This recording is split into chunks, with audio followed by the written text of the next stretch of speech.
பேருவளை மற்றும் அலுத்கம ஆகிய பிரதேசங்களில் ஏற்பட்ட அமைதியின்மை தற்போது கட்டுப்பாட்டுக்குள் கொண்டுவரப்பட்டுள்ளதாக போலீசார் தெரிவிக்கின்றனர். நேற்று பிற்பகல் 2 தரப்பினருக்கிடையே ஏற்பட்ட அமைதியின்மையின் போது காயமடைந்த 40 பேர் வைத்தியசாலைகளில் சிகிச்சை பெற்று வருகின்றனர். அலுத்கம பகுதியில் நேற்று பிற்பகல் முதல் ஏற்பட்ட அமைதியின்மை இன்று காலை கட்டுப்பாட்டுக்குள் கொண்டுவரப்பட்ட காட்சிகளை நாம் அங்கு சென்றபோது அவதானிக்க முடிந்தது. போலீசார், போலீஸ் விசேட அதிரடிப்படையினர் மற்றும் கலக தடுப்பு குழுக்கள் அலுத்கம மற்றும் பேருவளை ஆகிய பிரதேசங்களில் பாதுகாப்பு கடமைகளில் ஈடுபடுத்தப்பட்டுள்ளனர்.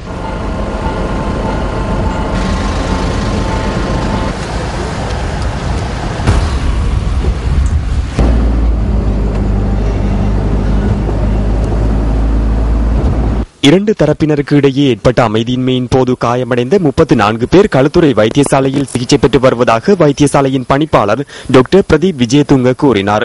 மேலும் 5 கொழும்பு தேசிய வைத்தியசாலைக்கு மாற்றப்பட்டுள்ளதாகவும் அவர் கூறினார். காயமடைந்தவர்களில் 6 போலீஸ் உத்தியோகத்தர்கள் போலீஸ் வைத்தியசாலைக்கு மாற்றப்பட்டுள்ளதாகவும் களுத்துறை வைத்தியசாலையின் பணிப்பாளர் கூறினார். அத்துடன் களுத்துறை வைத்தியசாலை வளாகத்தில் தற்போதும் பாதுகாப்பு பலப்படுத்தப்பட்டுள்ளது. இதேவேளை சம்பவத்தில் காயமடைந்த 6 பேர் தேசிய வைத்தியசாலையில் தொடர்ந்தும் சிகிச்சை பெற்று வருவதாக வைத்தியசாலையின் திடீர் விபத்துக்கள் பிரிவின் பணிப்பாளர் டாக்டர் கபில விக்ரமநாயக்க தெரிவித்தார். காயமடைந்தவர்களில் போலீஸ் விசேட அதிரடிப்படையின் உறுப்பினர் ஒருவரும் அடங்குவதாக அவர் கூறினார்.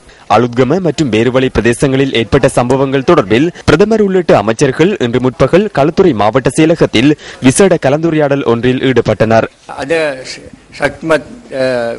உறுதியான ஒரு செயற்திட்டம் மூலம் போலீசார் முடிந்தளவு பாதுகாப்பு வழங்குவதாகவும் உயிர் மற்றும் உடைமைகளை பாதுகாப்பதாகவும் உறுதி வழங்கியுள்ளனர்.